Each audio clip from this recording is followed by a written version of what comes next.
Señoras y señores periodistas, tengan ustedes muy buenas tardes.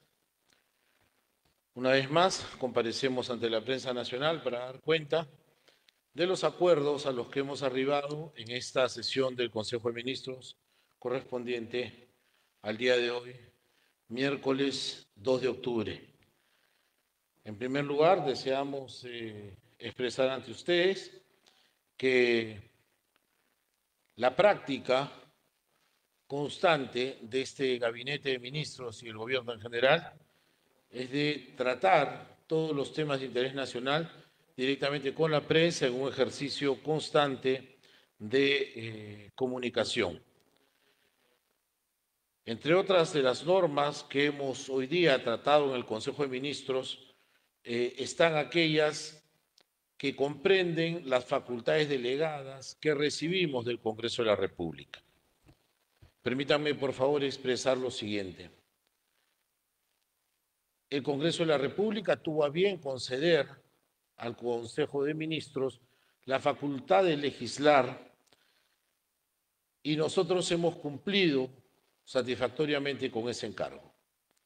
El día de hoy hemos terminado de aprobar los últimos 3 decretos legislativos que estaban pendientes y en la fecha, que hoy vence por cierto, vamos a disponer su publicación y su remisión al Congreso de la República.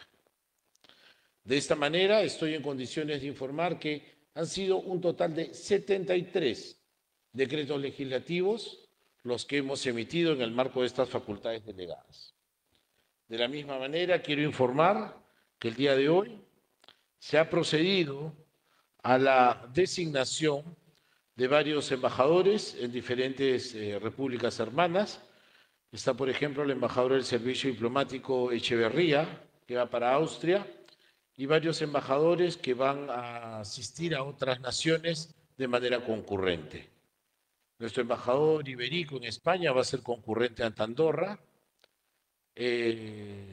Nuestro embajador en la República Helénica lo será ante Chipre.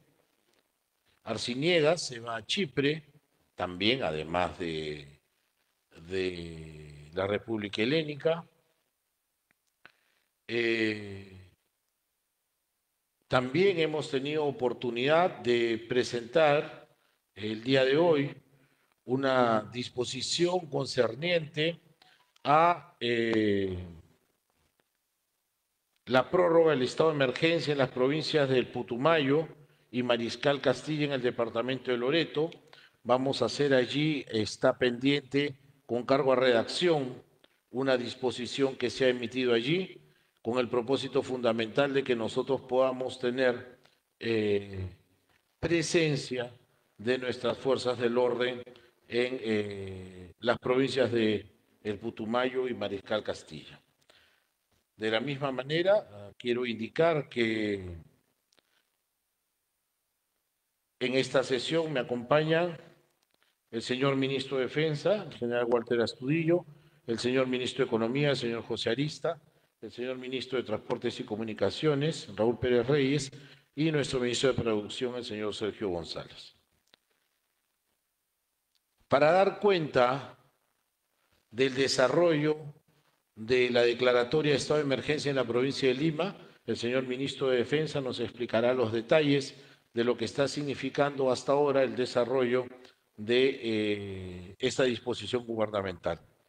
El señor ministro de Economía y Finanzas nos hablará sobre los 3 decretos legislativos, 3 últimos decretos legislativos que se han aprobado el día de hoy.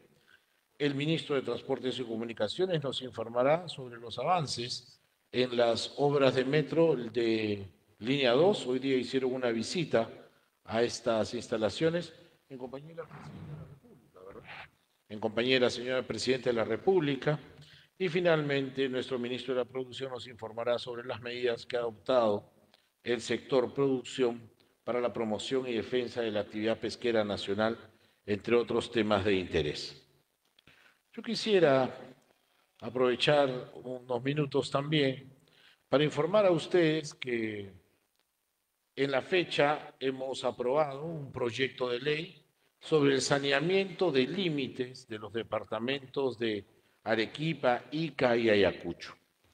Esto no sería noticia si no fuera porque aproximadamente el 80% de los límites regionales, provinciales y municipales no se encuentran saneados, no están conformes. Quiero decir con esto que el 80% del territorio nacional aún mantiene a nivel distrital, provincial o regional algún tipo de conflicto limítrofe. Y esto incide de manera directa en varios aspectos. En primer lugar, en materia tributaria. Imagínense ustedes un conflicto entre dos municipios distritales y los vecinos no tendríamos cómo saber si tenemos que pagarle a un distrito o si tenemos que pagarle a otro. Lo mismo puede ocurrir con las provincias o las regiones. Por otro lado, también tenemos un problema cuando hablamos de la riqueza y los recursos naturales. Imagínense, yo quiero pues que este yacimiento minero esté en mi distrito, por ejemplo, en mi provincia. Recordarán ustedes hace poco lo ocurrido entre dos centros poblados que están sobre la llamada montaña de los siete colores. Entonces, este tipo de conflictos de demarcación territorial tienen que ser resueltos y se ha dispuesto desde el Consejo de Ministros la necesidad de realizar acciones contundentes para que esto no ocurra. Por otro lado, quiero informar, lo voy a hacer, estoy escuchando unas declaraciones altisonantes del congresista Burgos, que es el presidente de la Comisión de Fiscalización. Y a mí la verdad me llama profundamente la atención esto porque el señor ha pedido que se otorguen a la Comisión de Fiscalización facultades de investigación. Y eso en realidad no tendría nada de sorprendente si hubiese una razón fundada para ello.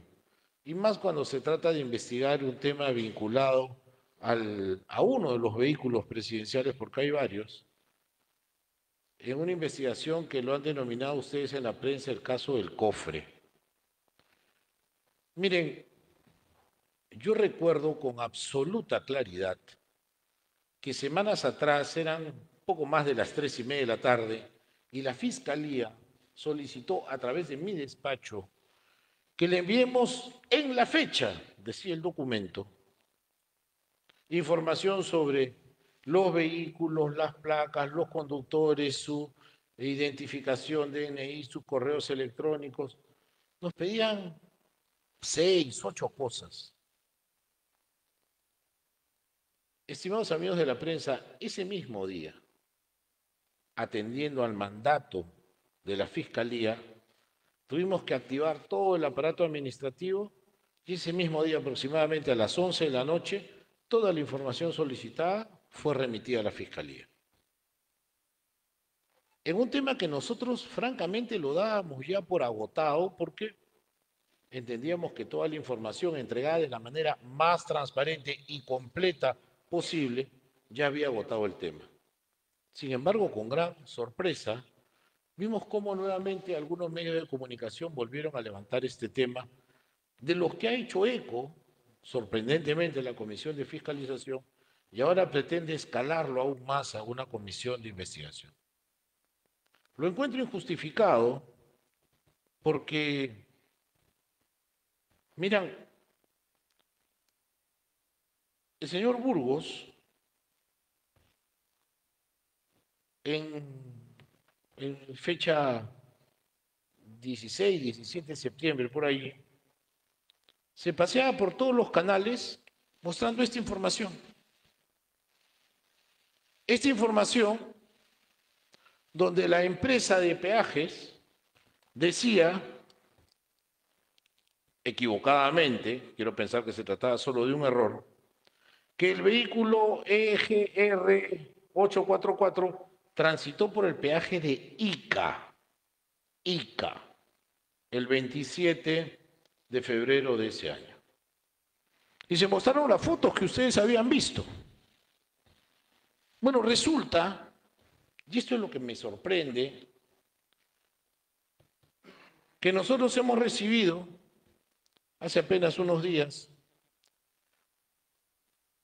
el día 17 de septiembre, para ser más exactos, información cierta que la empresa concesionaria vial del Perú, COVID Perú, con fecha, reitero, 17 de septiembre, había enviado a la Comisión de Fiscalización que preside el señor Burgos esta carta de rectificación. ¿Qué la tiene?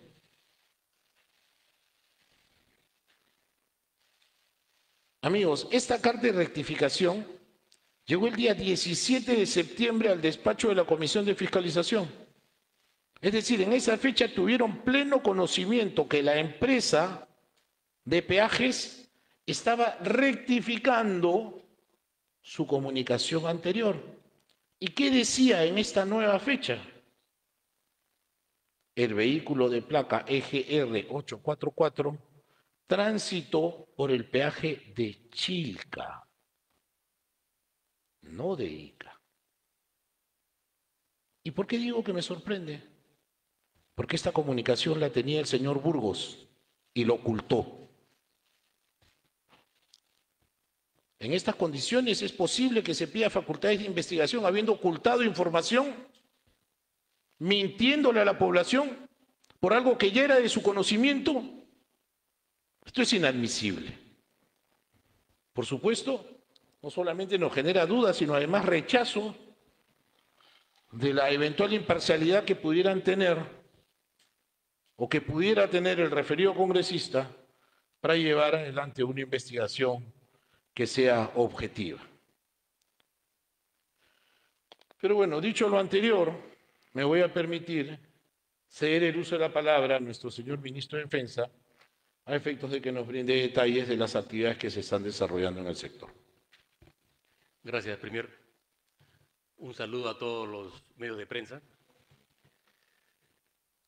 Como es de su conocimiento, el gobierno decretó el estado de emergencia en 14 distritos de Lima. Y desde el primer día, las Fuerzas Armadas, desde el primer minuto, para ser más exacto, las Fuerzas Armadas desplegaron sus fuerzas para realizar acciones militares de apoyo a nuestra Policía Nacional del Perú. Como ustedes conocen, la Policía Nacional del Perú es la institución encargada de garantizar el orden interno. Pero cuando hablamos de seguridad ciudadana, además hay que tener en cuenta que tienen responsabilidades los gobiernos locales, los gobiernos provinciales y también los gobiernos regionales.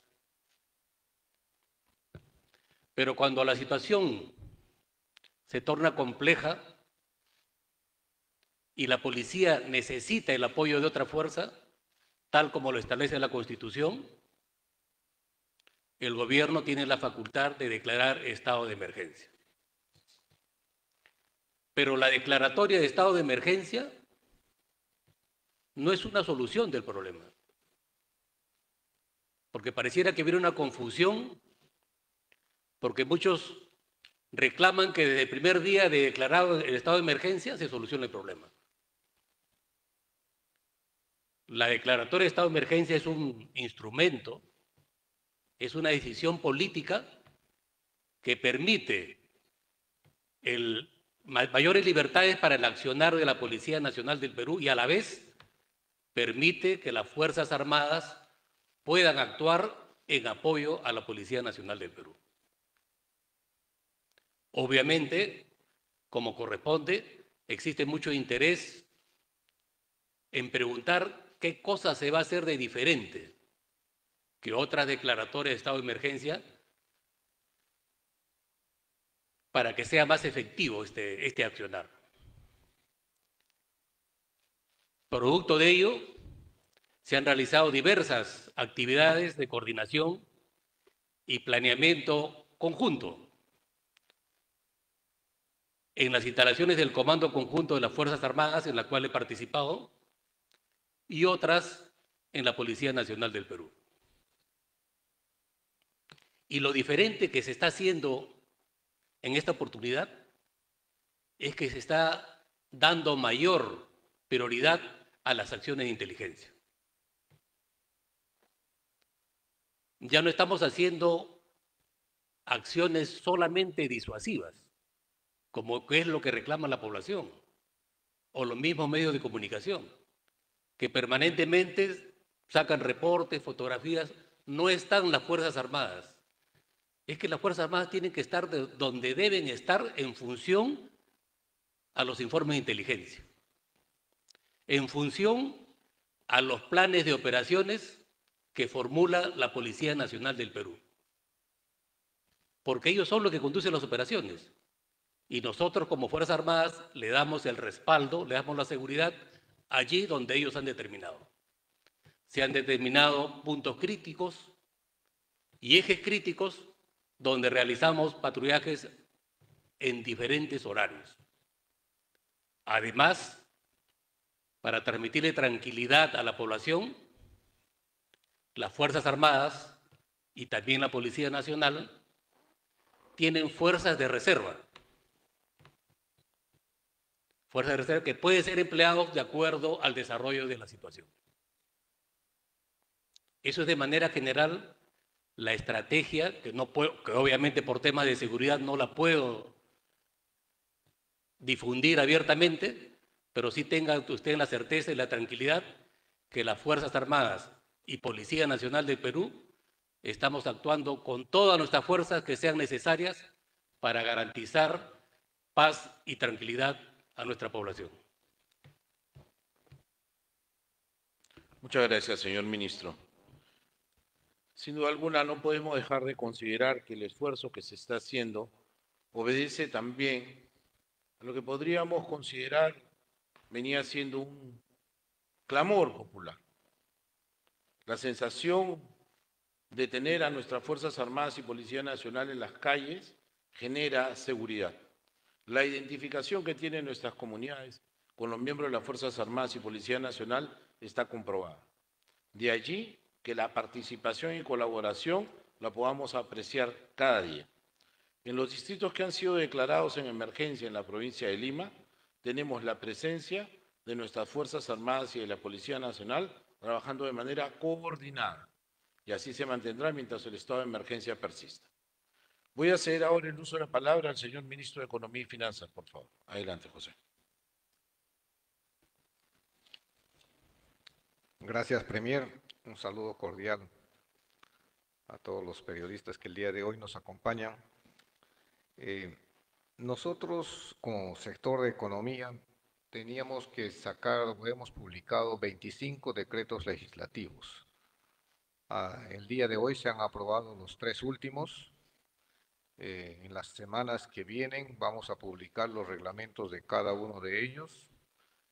Muchos de ellos están referidos a la parte tributaria, otros están referidos a la parte de la competitividad y algunos de ellos están referidos a la parte de la reestructuración de algunas instituciones. Respecto a este punto, el día de hoy tenemos 3 decretos legislativos, como les comenté. El primero de ellos está referido precisamente a promover la competitividad y a promover, a disuadir en algo o a corregir en algo el problema que nos genera la permisología, que lo llaman muchos periodistas y muchos economistas del sector. En específico, la norma aprobada el día de hoy impulsa a que diversos trámites que requieran principalmente personas naturales con negocios o las medianas y pequeñas empresas para desarrollar sus actividades económicas y generar puestos de trabajo puedan contar con silencio positivo, de forma que se den por aprobadas en caso se venza el plazo legal de evaluación de su solicitud por parte del Estado. En otros términos, muchos trámites que uno tiene que hacer ante el Estado, cumplido el plazo, si es que el Estado no responde en los plazos especificados, se entiende que se da el silencio administrativo. Es decir, puede proseguir con el la actividad económica a la cual inicialmente se ha comprometido. Pero, evidentemente, hay algunas actividades que requieren reglamentación o algunas excepciones. En este caso, la norma aprobada dispone que la Presidencia del Consejo de Ministros emitirá próximamente lineamientos para promover que, en el caso del uso de silencios negativos, sea efectivamente excepcional, circunscrito, por ejemplo, a casos en los cuales hay interés público. Voy a señalar algunos, por ejemplo, de salud, el caso del ambiente, como también para promover la atención oportuna de los trámites que realizan ciudadanos ante empresas del Estado dentro del plazo legal, ¿no? El segundo trámite, el segundo decreto legislativo, perdón, que tenemos, que hemos aprobado el día de hoy, está referido a COFIDE. COFIDE es la única banca de desarrollo con la cual cuenta Perú. Todos los países tienen banca de desarrollo, ¿no? En Chile uno encuentra Corfo, ¿no? En Colombia también existe una banca de desarrollo económico. Perú también tiene a COFIDE, pero COFIDE es una banca de segundo piso que poco a poco queremos otorgarle mayor protagonismo.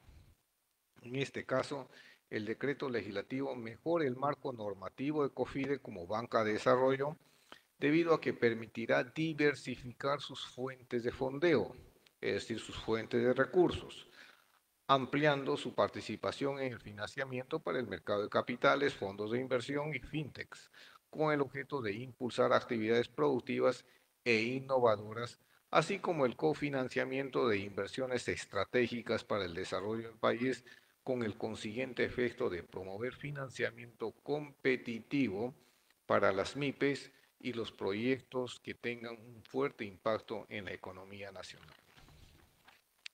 Y el último decreto legislativo que se aprobó el día de hoy, el último de los 25 que les comenté, está referido a FONAFE, al financiamiento de la actividad empresarial del Estado, ¿no?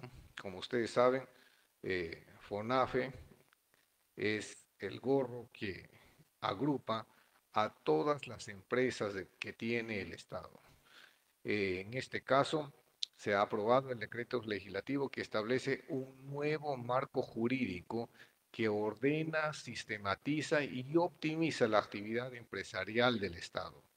La norma fortalece la estructura y la gestión del Fondo Nacional de la Actividad Empresarial del Estado, adoptando una estructura que responde a la organización de una empresa conformada por una junta de representantes y la nueva estructura del directorio. En este caso, también buscamos que las empresas del Estado se rijan por las mejores prácticas de gobernanza corporativa y las directrices de los lineamientos de la Organización para la Cooperación y el Desarrollo Económico, OCDE. Como ustedes saben, Perú aspira a ser miembro de la OCDE y constantemente nosotros recibimos misiones de OCDE para ver nuestros avances. De este decreto legislativo es parte de esta agenda de ir modernizando nuestro sistema legal, nuestro sistema de organización de empresas, de acuerdo a los lineamientos que tiene OCDE para todos los países que pretende ser miembros. Y eso es los 3 decretos legislativos, como les comenté, y nuevamente, muchísimas gracias, Premier.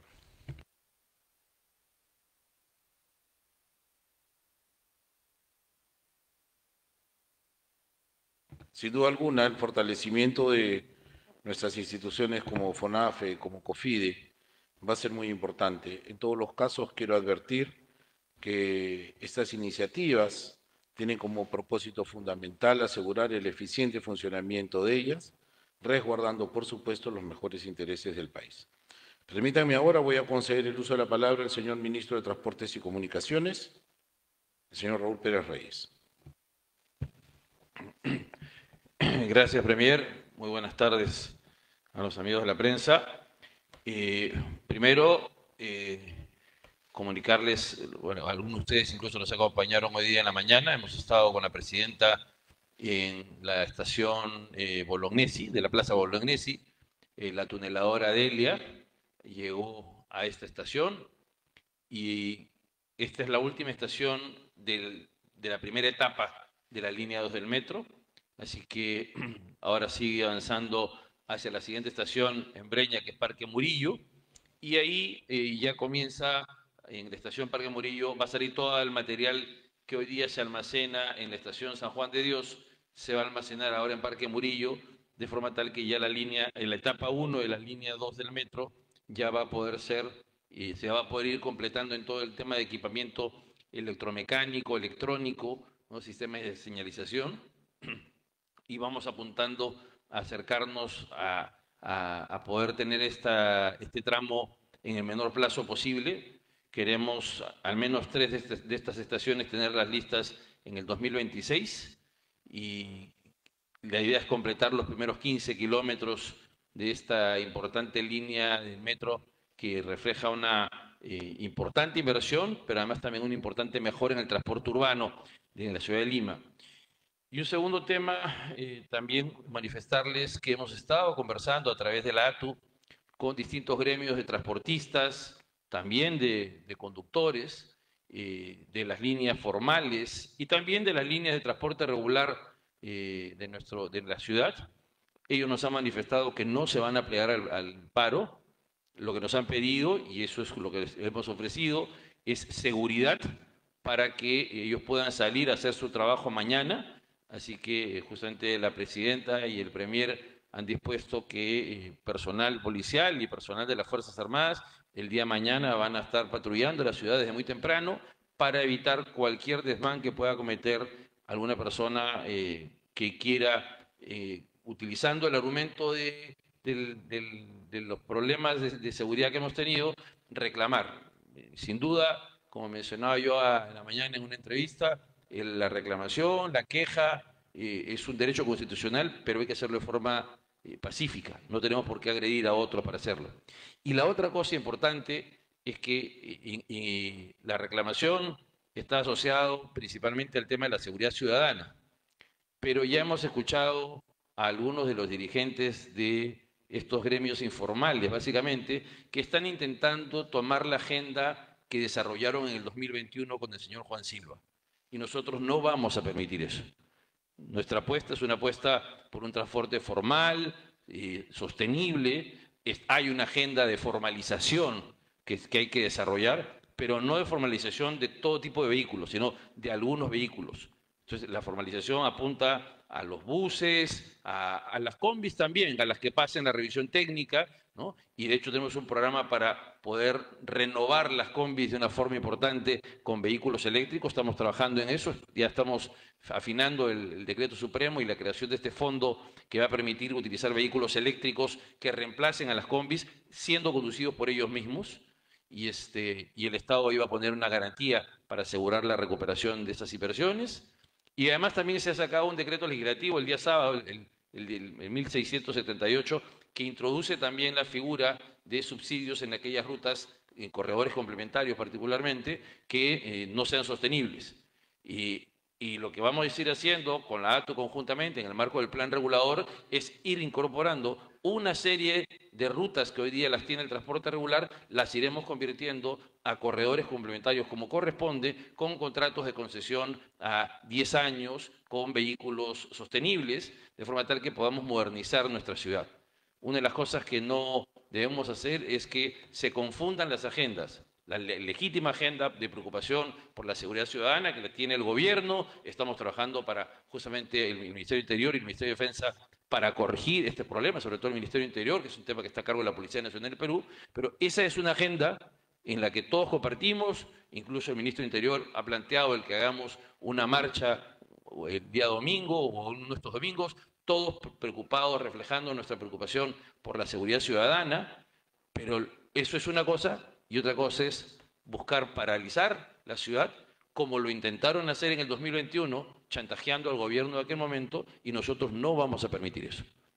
Totalmente de acuerdo con buscar mejoras en la seguridad ciudadana para que el transporte no se vea afectado, pero esa agenda es distinta de aquella agenda que intenta meter las preocupaciones particularmente de los colectiveros. Ya está claro, la ley no permite los colectivos en Lima. ¿Tenemos permisos para colectivos fuera de Lima? Sí, ya se autorizaron. Hay 79 permisos para colectivos fuera de la ciudad de Lima. Allí donde no hay buses de transporte interprovincial, se permite ya que funcionen algunas rutas de colectivos. Ya está esto establecido, está publicado. Pero en Lima no. La ley es expresa y dice que no se puede hacer taxi colectivo en Lima. Y lo que no se puede hacer es pretender hacer un paro para presionar al Congreso para que saque una ley que permita los taxis colectivos, en el caso de la ciudad de Lima. Eso es precarizar el transporte urbano y nos lleva no a mejorar en condiciones de transporte, sino a empeorar. Entonces, yo invoco a mis amigos, los transportistas, choferes, cobradores, que están en la actividad del transporte urbano, en los buses, en las combis, ¿no?, en las cúster, pues que salgan mañana a hacer su trabajo, que la ciudad necesita transportarse como todos los días, pero que no dejemos que otros que quieren poner una agenda muy particular, pues nos quieran poner en jaque. No lo vamos a permitir. Gracias. Sin duda alguna, yo no hago sino sumarme a la especial invocación que ha hecho el ministro de Transportes y Comunicaciones, que es la invocación del gobierno. En el Consejo de Ministros del día de hoy, la señora Presidenta de la República ha sido absolutamente clara al expresar que el diálogo es permanente y es fluido. Nos hemos sentado a dialogar con la representación de los transportistas y este diálogo ha dado como resultado una serie de medidas que en materia de seguridad han sido ya descritas.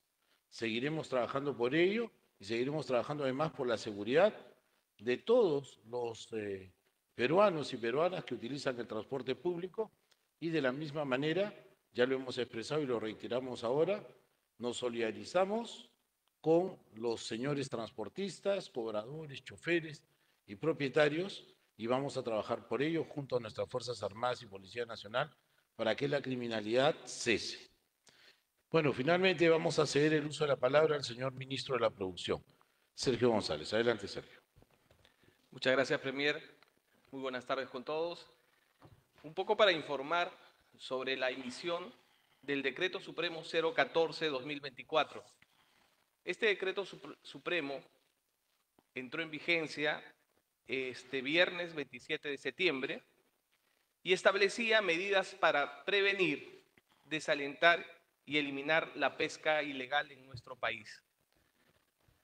El objetivo de esta norma es precisamente que cualquier embarcación extranjera de cualquier bandera, para ingresar a nuestro país, ya sea para su avituallamiento, sus asistencias técnicas, cambio de tripulantes, cambio de documentos, actualización de documentos, tenga que instalarse un sistema de control satelital o, en su defecto, su sistema, homologarlo al sistema que tiene el Ministerio de la Producción, el CICESAT.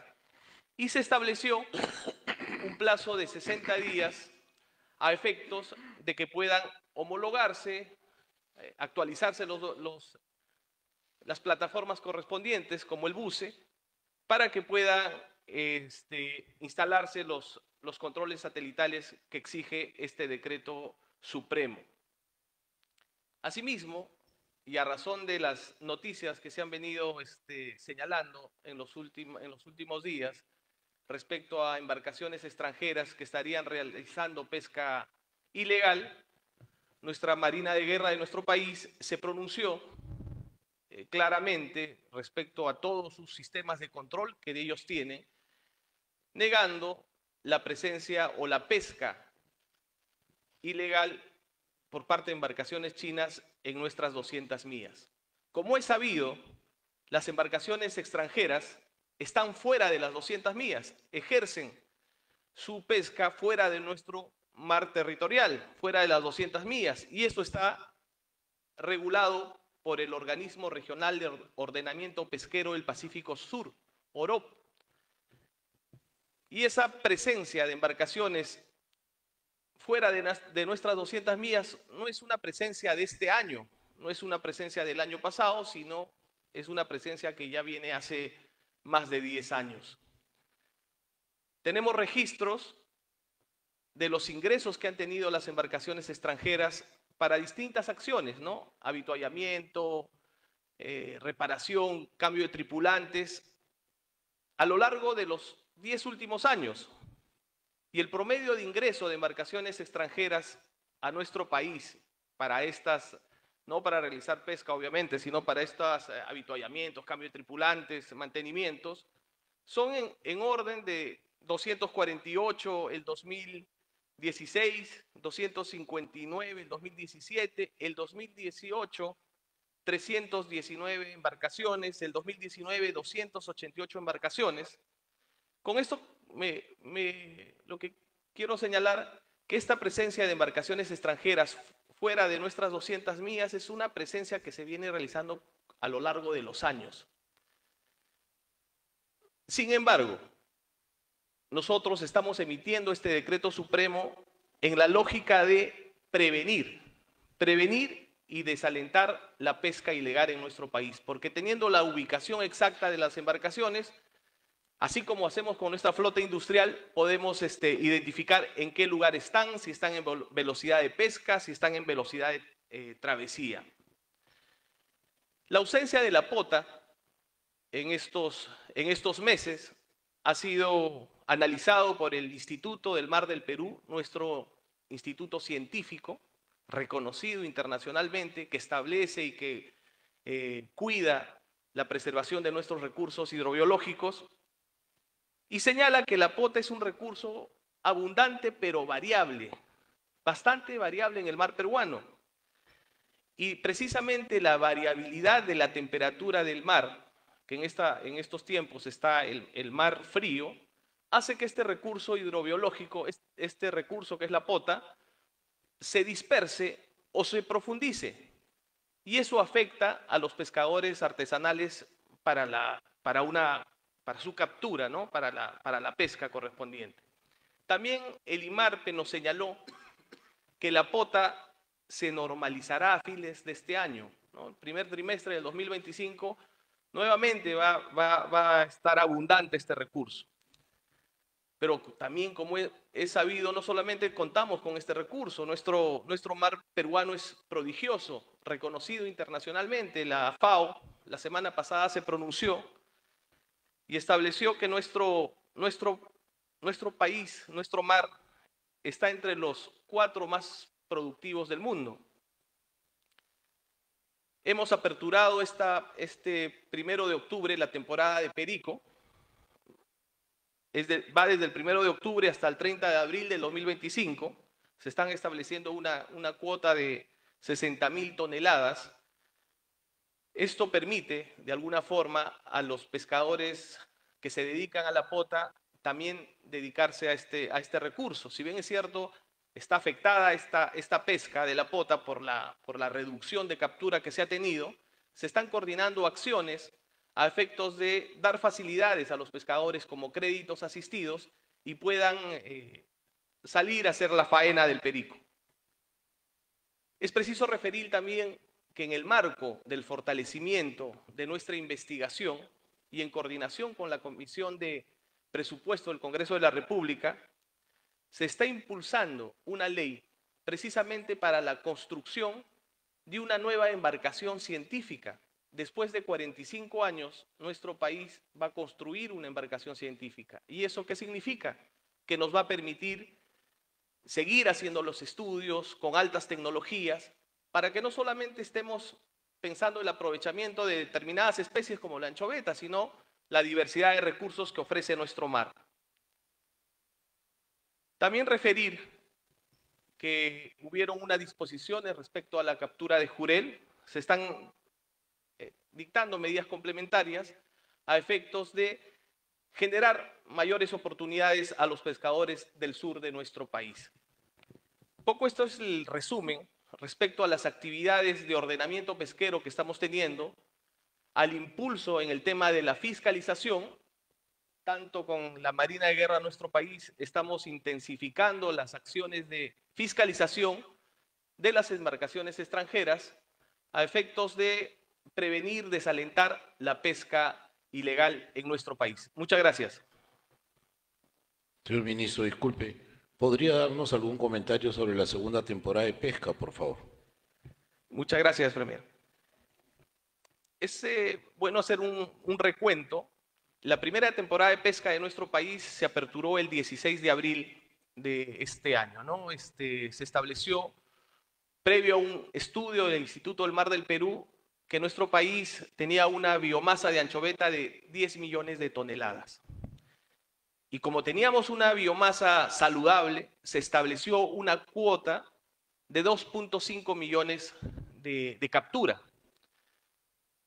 Para finales de julio se terminó esta temporada, la primera temporada de pesca, y significó un crecimiento importante para nuestro país. Sabemos que nuestro PBI, tanto el mes de abril, creció más del 5%, abril, mayo, junio, julio, fueron crecimientos sostenidos, y un factor fundamental para este crecimiento fue precisamente la pesca.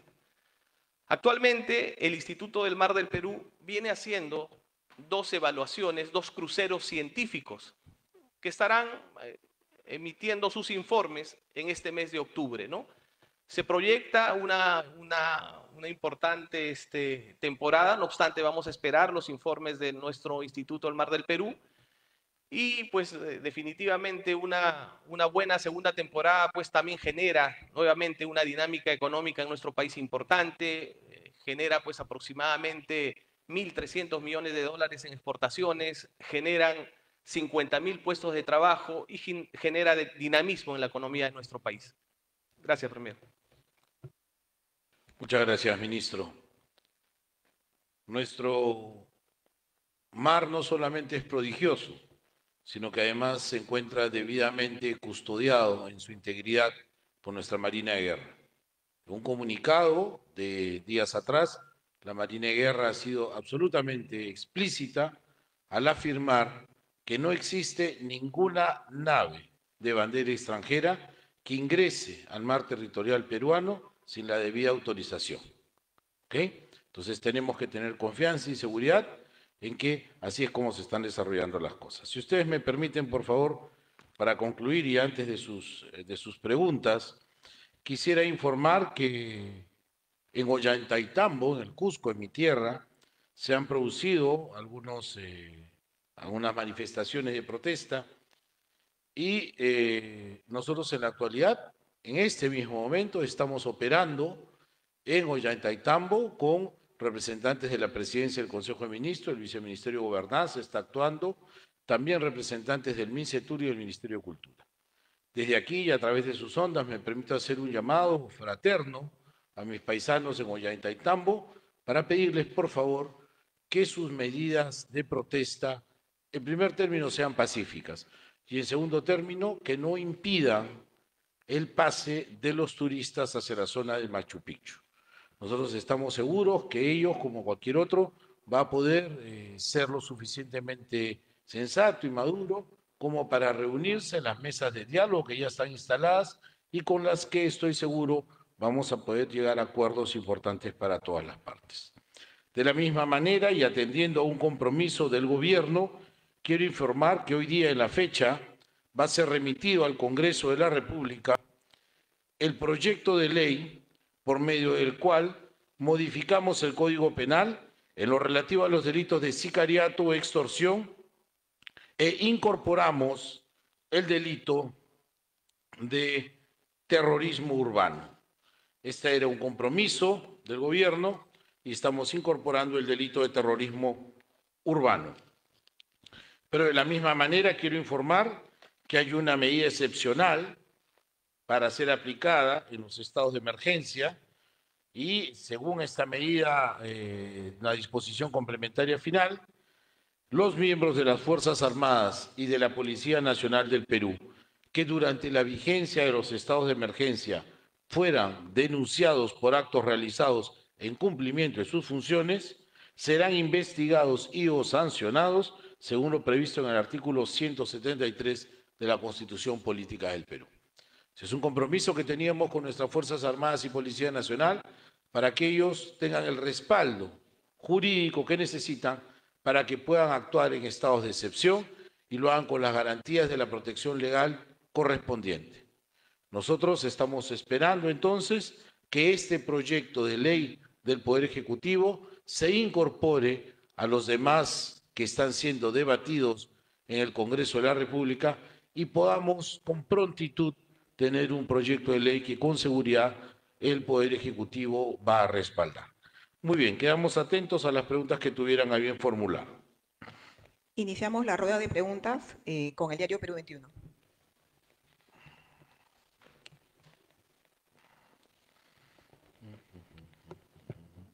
Buenas tardes, Juan Carlos Chamorro de Perú 21. Buenas tardes, señor Premier, señores ministros, buenas tardes. Para el Premier y para el titular de Defensa, el general Astudillo, si consideran que es conveniente para el país en este momento endeudar al Estado con esta anunciada compra de 2 aviones de guerra valorizada en más de 7.500 millones de soles, cuando los analistas, los expertos señalan, como hemos publicado en el diario en Perú 21, que con ese dinero, estos 7.500 millones de soles, se podrían construir 27 hospitales similares a los del Niño o más líneas de metro que necesitamos todos los peruanos, o aviones y helicópteros de ayuda humanitaria por lo que estamos pasando en este momento, ¿no? Con los incendios que no son controlados. Y teniendo en cuenta que Croacia ha comprado la misma cantidad de aviones de la misma marca, pero de segunda mano, a la mitad del precio, es decir, de esta anunciada compra de los 7.500 millones de soles. Perú pudo hacer algo similar para el titular de Defensa y también me gustaría, por favor, para el señor Premier. La respuesta a cargo del señor ministro de Defensa, por favor. Gracias por la pregunta. ¿Puede repetir la cantidad que usted dice de aviones que está previsto comprar? Para aclarar. 12. Bueno, le voy a mencionar, le voy a aclarar, son 24 los que están previstos. Sí, 24.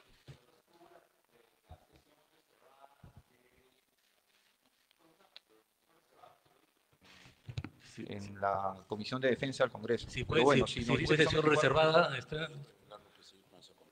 si fue sesión reservada.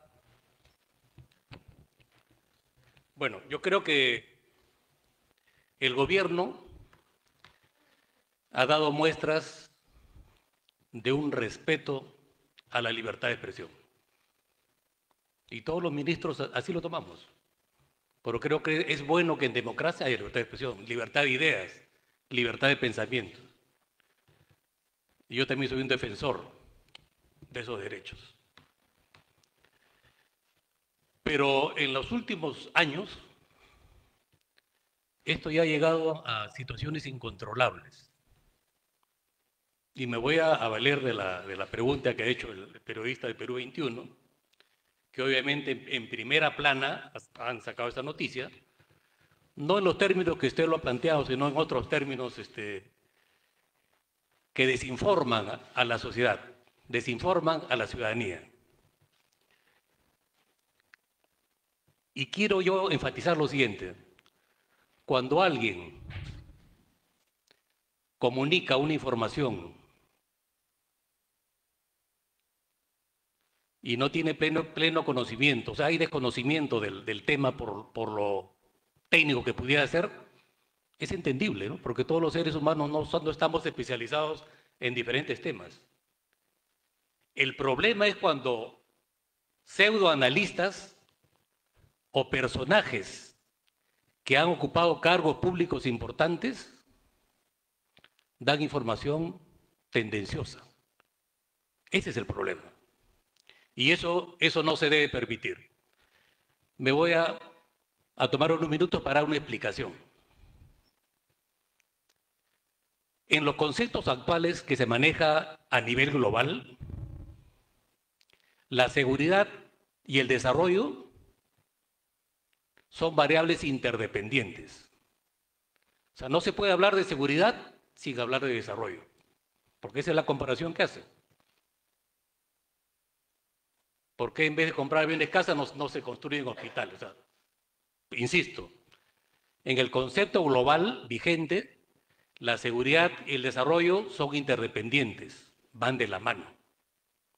Cada país, en función a su realidad, debe determinar cuánto debe invertir en seguridad y cuánto en desarrollo. Ahora me baso en lo que dice en el artículo 40, y entramos al Perú. ¿Qué dice el artículo 44 de nuestra Constitución Política? Establece que el Estado tiene 4 deberes primordiales. Repito, 4 deberes primordiales del Estado. Uno de ellos es defender la soberanía nacional. Repito, uno de ellos es defender la soberanía nacional. Y otro de ellos, de los 4, es proteger a la población de las amenazas a su seguridad. Pregunta: ¿cómo va a defender el Estado peruano su soberanía? La misma Constitución establece, en su artículo 163,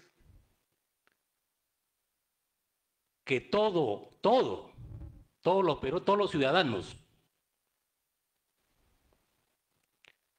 persona natural o jurídica, estamos obligados a participar en la defensa nacional. La misma Constitución establece que las Fuerzas Armadas tienen como finalidad primordial garantizar la independencia, soberanía nacional e integridad territorial. Dicho esto, no es un descuido, por no ser más enfático, no es un descuido de los gobiernos anteriores que no tomaron la decisión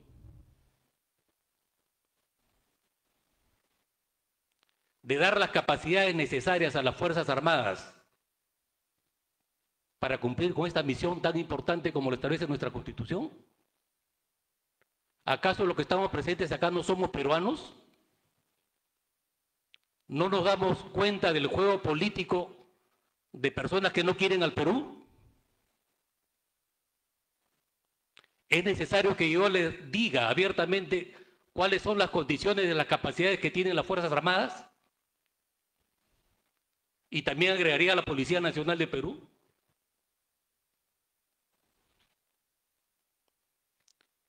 La decisión que ha tomado este gobierno es importantísima y es histórica. Y todos los buenos peruanos, los buenos ciudadanos, deberíamos alegrarnos porque al fin se está dando la verdadera importancia a inversiones que son pensando en Estado.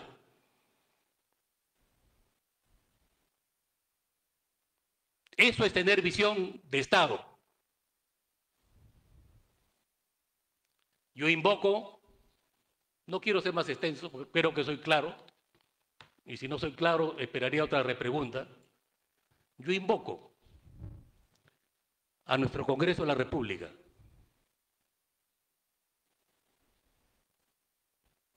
a las instancias correspondientes, al Ministerio Público, que debería actuar de oficio en este caso,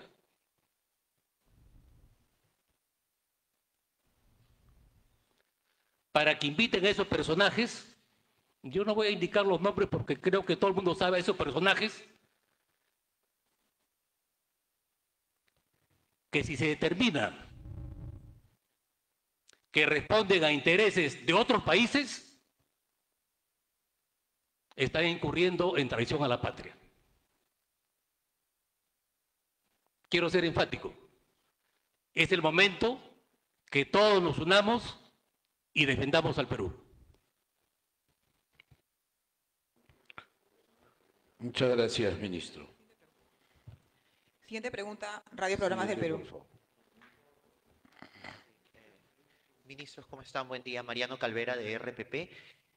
La pregunta para el Premier es, han habido algunas quejas o algunas preocupaciones de algunos alcaldes distritales con la declaratoria de emergencia por 60 días por la escalada de la criminalidad.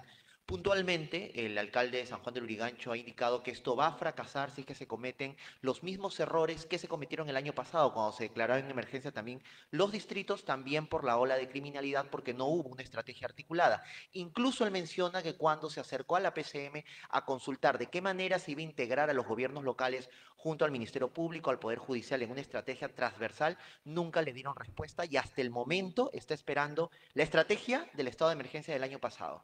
Este año va a ser igual, se va a cambiar, de qué manera se va a integrar también en los gobiernos locales, porque se habla que la Policía Nacional no tiene, por ejemplo, recursos para poder hacer frente a un estado de emergencia. Sin embargo, las municipalidades podrían apoyar también con los recursos que ellos tienen, con sus patrulleros, con su personal del Serenajo. Y quiero hacer una pregunta pequeñísima, nada más, disculpe al ministro de Economía, sobre el cambio del jefe de la SUNAT. Se ha indicado que ya hay una nueva persona que va a asumir este cargo. ¿Qué pasó con el señor que estuvo desde marzo, me parece? Porque en abril ya habían voces, había trascendido de que se le iba a cambiar. ¿Hay algún motivo por el que se ha hecho su reemplazo? Eso nada más. Muchas gracias. Muy agradecido. Voy a responder yo la primera parte de la pregunta. En el tema de seguridad ciudadana, todos estamos comprometidos. La declaratoria de estado de emergencia no es sino una herramienta, como lo ha mencionado el señor ministro de Defensa. Pero per se, la declaratoria de emergencia no va a solucionar los problemas por arte de magia. Lo que estamos haciendo es darles una herramienta a los miembros de la Policía Nacional y de las Fuerzas Armadas para que puedan desarrollar con mayor facilidad su labor. Esto va a facilitar, entre otras cosas, la investigación. A esta herramienta del estado de emergencia se suma, por ejemplo, la conformación del grupo especial de agentes que van a ver solamente temas de extorsión. Por otro lado, el patrullaje combinado de ejército con la Policía Nacional, por ejemplo, no tiene por qué ser excluyente de la labor de seguridad que normalmente desarrollan los municipios. Sin embargo, no podemos dejar de expresar nuestro desacuerdo con lo dicho por el alcalde de San Juan del Lurigancho. ¿Sabe por qué se decreta el estado de emergencia? Porque la seguridad ciudadana que brindan los municipios es absolutamente insuficiente. ¿Sabe por qué se decreta el estado de emergencia? Porque entendemos que la Policía Nacional tiene que redoblar esfuerzos en el marco de un estado de emergencia apoyado por las Fuerzas Armadas para lograr los objetivos propuestos. Esto sin duda no va a ser igual que lo que se hizo en años anteriores, no solo el año pasado, sino en situaciones anteriores, sino que va a ser diferente, porque vamos a actuar con grupos de inteligencia, se está actuando ya en el marco de un plan operativo y en esa línea cada uno de los agentes tiene actividades concretas que desarrollar dentro de este estado de emergencia. Con relación a los recursos de la Policía Nacional del Perú, tenemos recursos escasos en general. No obstante ello, estamos redoblando esfuerzos para poder unir a estas actividades. Nosotros en materia de seguridad hemos, para el año que corre y para el año 25, hemos dispuesto la provisión de varios millones a efectos de poder atacar precisamente las insuficiencias en materia de equipamiento, por ejemplo. Patrulleros, motos se están comprando. Y en esto, por ejemplo, algo muy importante. El día de ayer estuvimos en Lambayeque con la señora presidenta, en el Consejo Ejecutivo Regional de Lambayeque, perdón, en el Consejo Nacional de Seguridad Ciudadana, que yo presido en Lambayeque, y en este consejo se nos daba cuenta que días atrás el gobierno regional de Piura había entregado a la policía 110 camionetas de 4x4. El gobierno regional de Lambayeque, que fue el anfitrión el día de ayer, nos informaba que había entregado a la Policía Nacional otras tantas decenas de camionetas y también motocicletas. ¿Qué quiero decir con esto? Esto es una unión. Aquí todos tenemos que trabajar de manera articulada y en ese esfuerzo cada uno va a tener roles específicos de acuerdo con su nivel de atención. Yo, más bien, aprovecho la ocasión para invitar al señor alcalde de San Juan del Lurigancho, así como a cada uno de los alcaldes de los distritos declarados en emergencia, para que se sumen al esfuerzo y se integren al plan que está desarrollando la Policía Nacional y las Fuerzas Armadas. Para la segunda parte de la pregunta, con relación al cambio en SUNAT, el señor Ministro de Economía y Finanzas.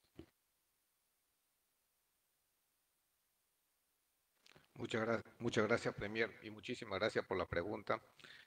Sí, lo que sucede es que las instituciones en su crecimiento requieren diferentes habilidades de las personas que lo dirigen. En este caso, Gerardo López fue un muy buen funcionario. Él es funcionario de SUNAT, ha cumplido el encargo de despertar a SUNAT del letargo que tenía hace 3, 4 años cuando llegamos y que como consecuencia de ese letargo hemos perdido más de 1 punto de recaudación del PBI y eso ha dificultado el cumplimiento de metas fiscales. Gracias a Gerardo se ha hecho mucho más activa la administración tributaria. Ustedes ven constantes operativos que tenemos confiscando material orientado hacia actividades ilícitas, como la minería ilegal.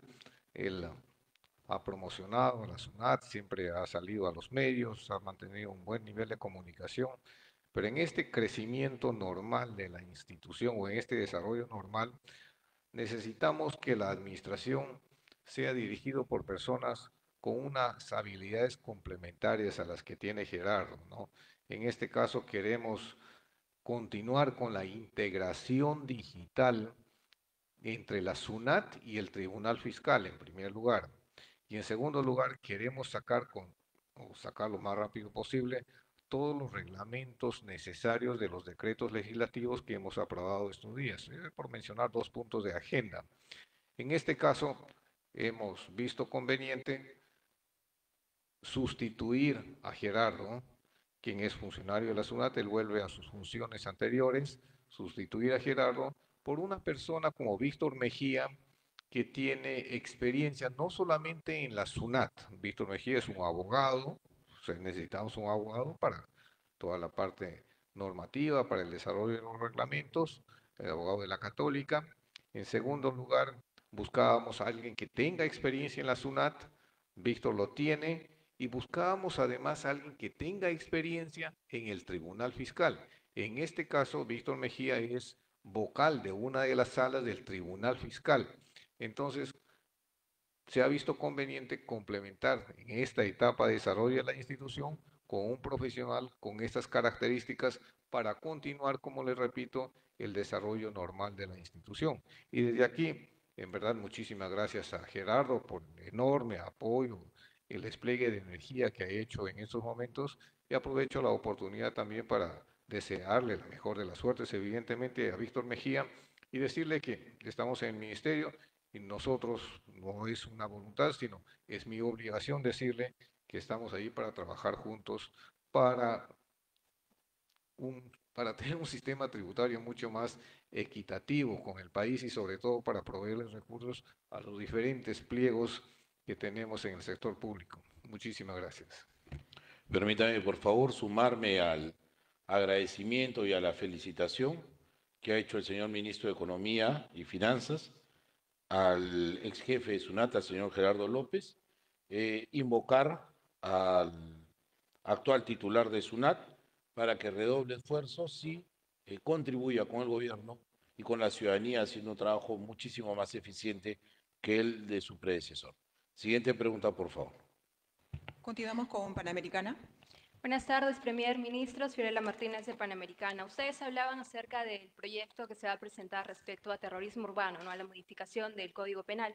Sin embargo, algunos especialistas ya salieron en diversos medios de comunicación a sustentar que no sería una solución porque ya se aplicó en los años 90, si bien con otra terminología, y no funcionó y la derogaron. Entonces, ¿por qué ahora la traemos de nuevo a la palestra? Y en todo caso, ¿por qué, como mencionan algunos alcaldes, no se deroga la actual norma del crimen organizado que para ellos tendría más viabilidad?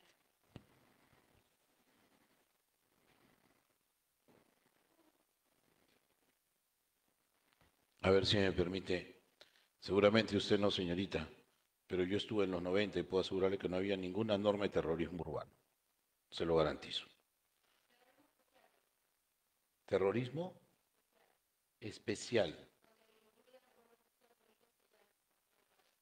Discúlpeme usted, pero yo no recuerdo más que la única norma que hubo de terrorismo, y no recuerdo que haya entrado ninguna en vigencia en los años 90, y si así fue, se derogaron las normas del año 90, recuerde, por mandato también de la Corte Interamericana, que tuvieron que hacerse reformas.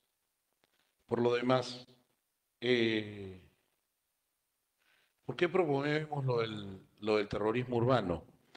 Y lo hacemos en los términos en los que lo estamos padeciendo todos.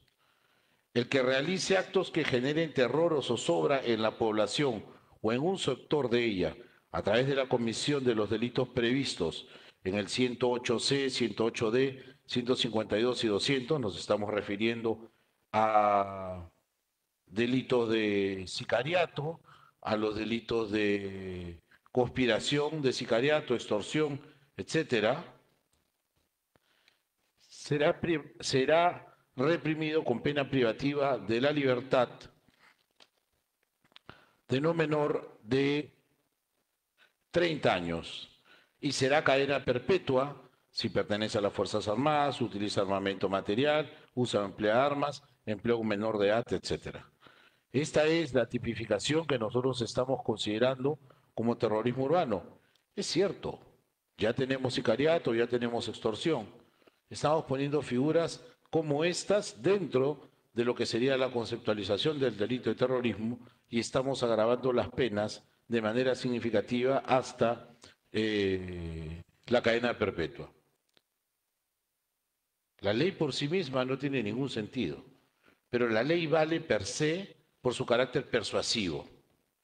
Y eso es, entre otras cosas, lo que nosotros tenemos que hacer.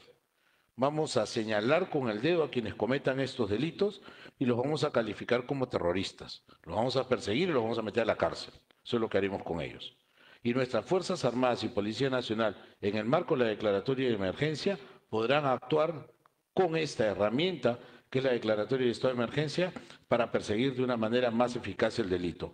Y para culminar con esto, nuestras Fuerzas Armadas y Policía Nacional que actúen en el marco de estos estados de emergencia, dentro de los planes, siguiendo órdenes, etcétera, solamente van a poder ser juzgadas, investigadas y juzgadas de acuerdo con lo dispuesto en la Constitución para ellas, que es en el fuero privativo policial militar.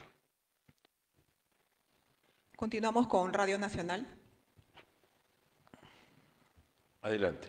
Buenas tardes, señores ministros.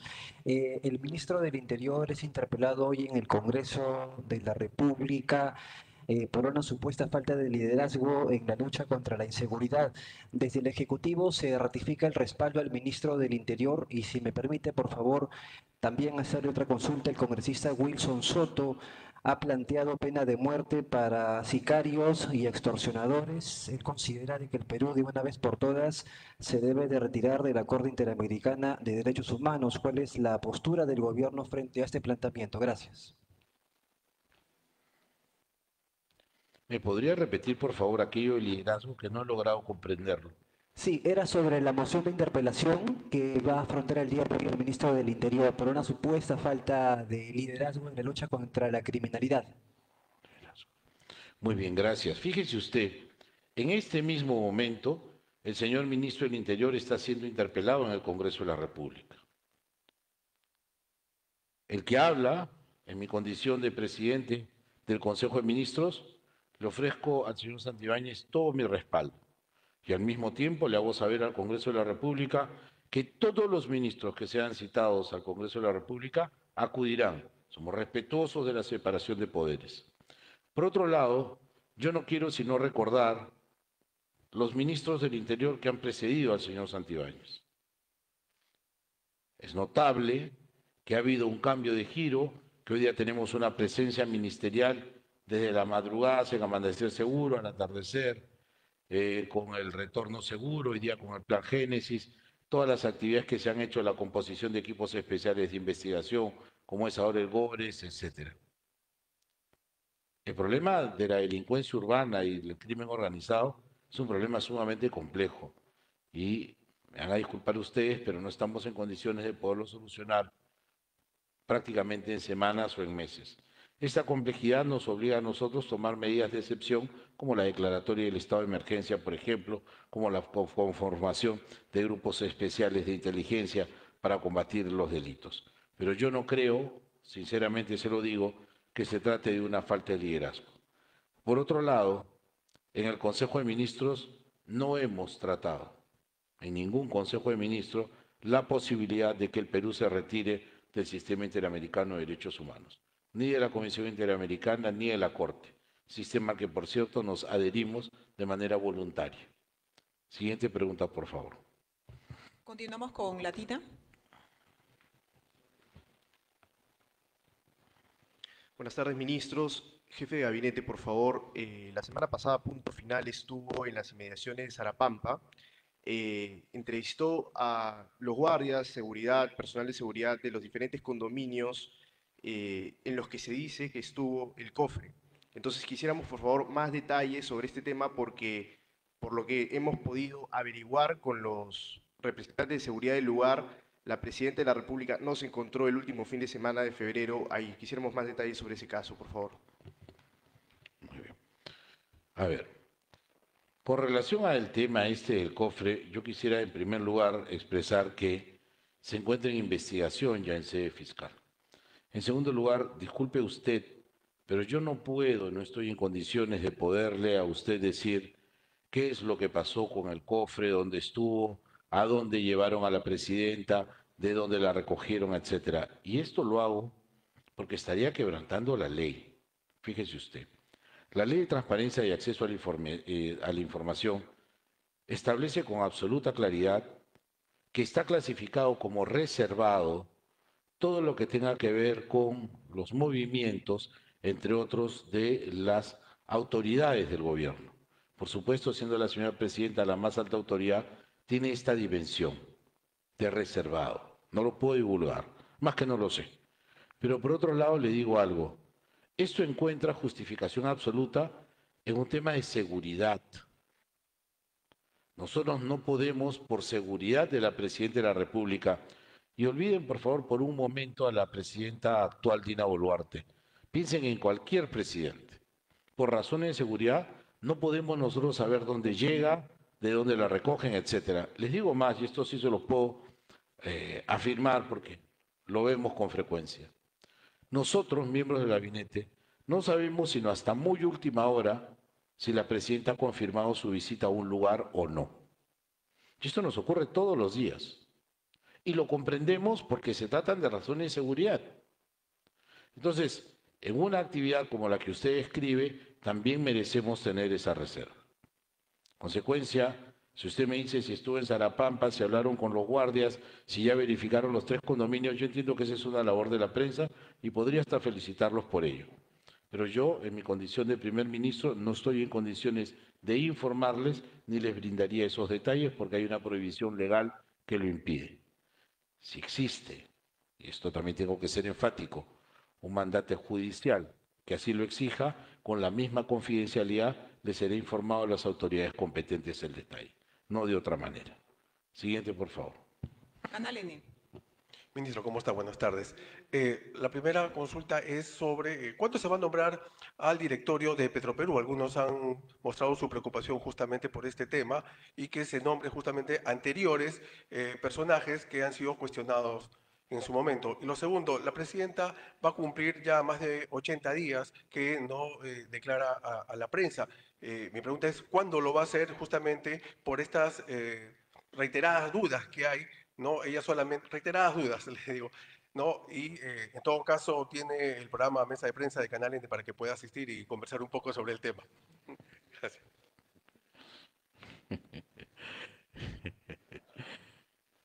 Como no, por supuesto, seguramente que en Canal N o en cualquier otro de los medios de prensa que tenemos, inclusive en TV Perú también.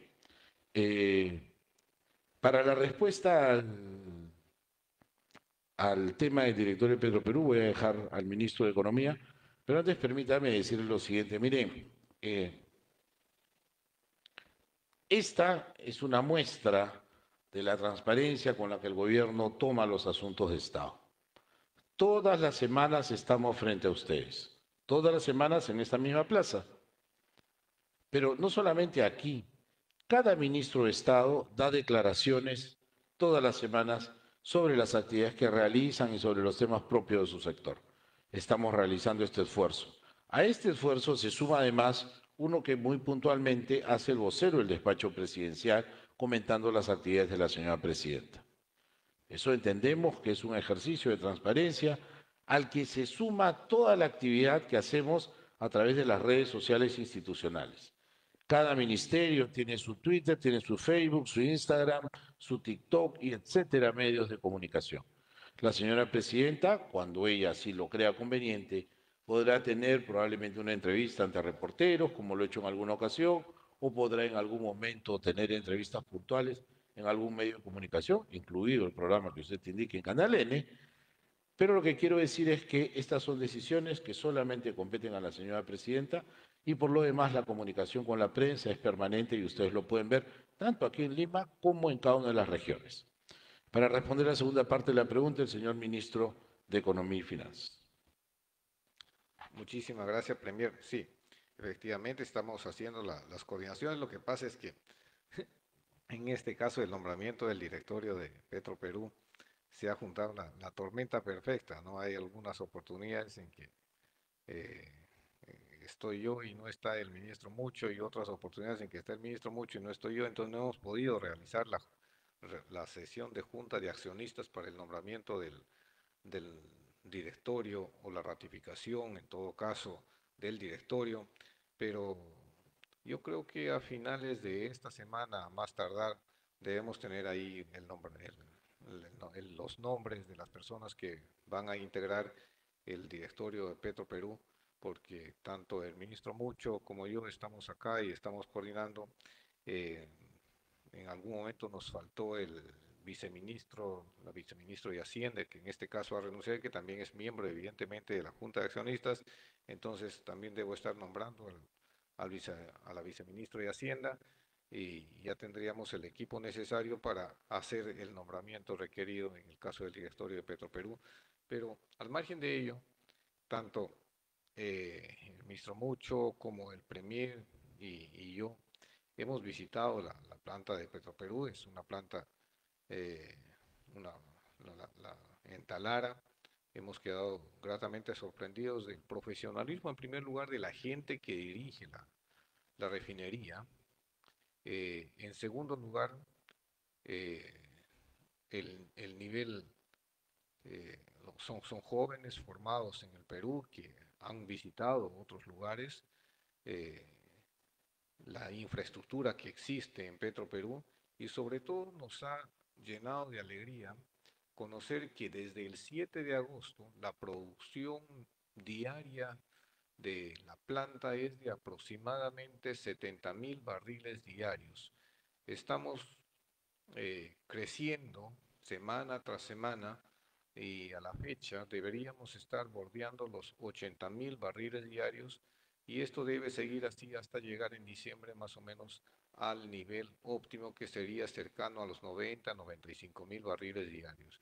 La verdad es que con el margen que genera esta planta, que es una de las plantas más modernas del mundo, creo que está considerada entre las 8 más modernas, con el margen que genera, el margen económico que genera esta planta, estamos seguros que las deudas que hasta ahora se tienen van a ser totalmente cubiertas en un plazo más tardar entre 4 a 6 años, ¿no?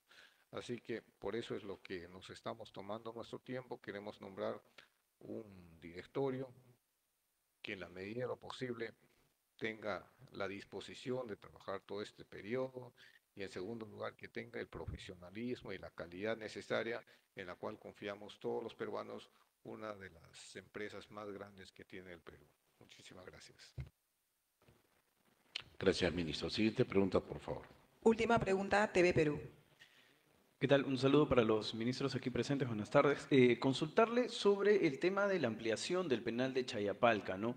El gobernador de Tacna y la gobernadora de Moquegua se han mostrado en contra de este proyecto de ampliación, ¿no? Que se presentó la semana pasada precisamente para poder que alberguen ahí a los sentenciados, procesados por los delitos que se mencionaban de extorsión, por ejemplo, ¿no? Ellos se han mostrado en contra, declarando que esto iría, ¿no?, en contra de la inversión privada, también ahuyentaría el turismo. Ellos indican que debe verse otras regiones en el Perú para albergar este tipo de penales de máxima seguridad. En este caso, ¿cuál sería la posición del Ejecutivo ante estas declaraciones? Gracias.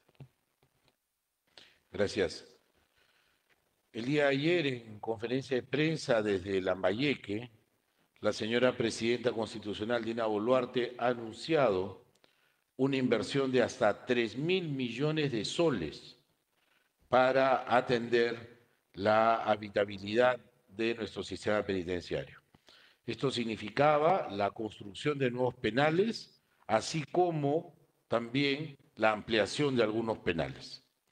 Tenemos, por ejemplo, la propuesta del gobernador regional de La Libertad para construir un penal de alta seguridad en las alturas de La Libertad. Tenemos además también, lo dijo ayer el gobernador regional de Lambayeque, el ofrecimiento de entregar hasta 5 hectáreas para la ampliación del penal de Pixi.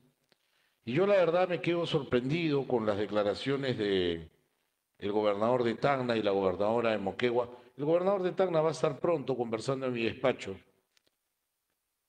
Yo no veo cómo puede ser que el penal de Chayapalca esté afectando la inversión privada. Miren, Chayapalca queda casi 5.000 metros de altura y yo conozco Chayapalca, puedo asegurarles que ahí no hay nada más que el penal. Nada. Es una pampa en el altiplano. Una pampa inmensa. Entonces, se paran ahí, dan la vuelta a 360 grados y solamente miran pampa.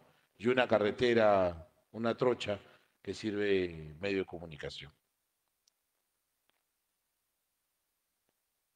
Nosotros todos queremos más seguridad y todos queremos que los presos vayan a la cárcel. Pero para que los presos vayan a la cárcel necesitamos penales donde colocarlos. En esa línea, los criminales más avesados, los que incurran en el delito de terrorismo urbano, ya lo hemos dicho, irán a Chayapalca. Esta también es una medida persuasiva, porque la ferocidad con la que esta gente está atacando merece solamente penales de alta seguridad.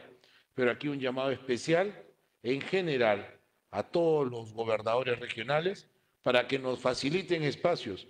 Y no lo queremos hacer en los centros de las ciudades, lo queremos hacer en espacios que tengan las regiones distantes y alejados de los poblados. Pero para eso necesitamos también la participación de todos y que nos entreguen, cuando sea necesario, esos territorios, esos terrenos, para poder allí edificar los penales en cuestión. ¿Hemos terminado? Se va a hacer una repregunta al ministro de Defensa. Ok. Sí, cómo no. Adelante, señor. Hacer una Adelante. Sí. Señor general Astudillo, sí, en la primera fase, bueno, ya quedó claro que no van a dar marcha atrás en la compra de los aviones, ¿no? Pero en la primera fase, de los 12, si cuesta 7.500 millones de soles, ¿cuánto va a costar todo, los 24 aviones?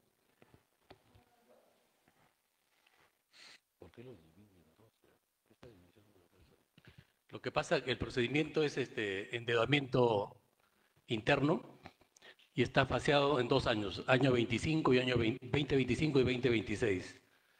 El primer año se ha previsto 2.000 millones de dólares y el segundo año 1.500 millones de dólares. Usted dirá, ¿por qué no concuerda, no? Porque en la primera fase incluye todo el soporte logístico y eso lo hace distinto. Y para mí yo quisiera agregar, aprovechando tu pregunta y para conocimiento de la ciudadanía, el gobierno no solamente ha priorizado la compra de bienes casa, que es que ya expliqué cuál es el motivo, ¿no? Para garantizar la seguridad nacional, la defensa del país. También ha hecho importantes compras, ¿no? Ha aprobado importantes compras, por ejemplo, En el presente mes vamos a recibir un avión ambulancia. Y ustedes lo vamos a invitar para que ustedes vean las bondades de ese avión. Pero además hay un proyecto que involucra a los gobiernos subnacionales. Obviamente, con la autorización de la Presidenta de la República, he conversado con más del 90% de los gobernadores regionales. Y se le ha expuesto un proyecto para la adquisición de helicópteros, pero helicópteros que son estándares mundial, que se emplean para salvamento, para búsqueda e incluso para traslado de pacientes graves. Y la geografía de nuestro país nos obliga a tener ese tipo de aeronaves. Es por ello que todos los gobernadores regionales han aceptado la propuesta de manera conjunta adquirir una gran cantidad de helicópteros, estamos hablando de 24 a 26 helicópteros, de tal manera que sean operados o administrados por la Fuerza Aérea del Perú, que tiene los pilotos, que tiene las instalaciones adecuadas, personal especializado, porque un helicóptero no solamente es comprar el helicóptero, sino hay que ver el soporte logístico, y es fundamental. Ya ha habido experiencias en otros gobiernos locales, inclusive, que ustedes pueden dar fe de que no es fácil el mantenimiento de este tipo de aeronaves.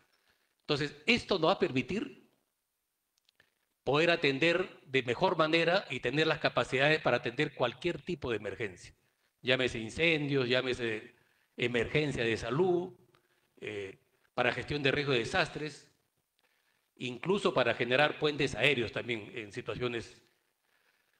Pero acá la particularidad es que si tenemos estratégicamente 6 helicópteros en una base aérea del norte, 6 helicópteros en una base aérea del oriente, 6 helicópteros en la posición central acá en Lima y 6 helicópteros en la base de La Joya en Arequipa, tendríamos la posibilidad de actuar de manera rápida y articulada ante cualquier emergencia a nivel nacional.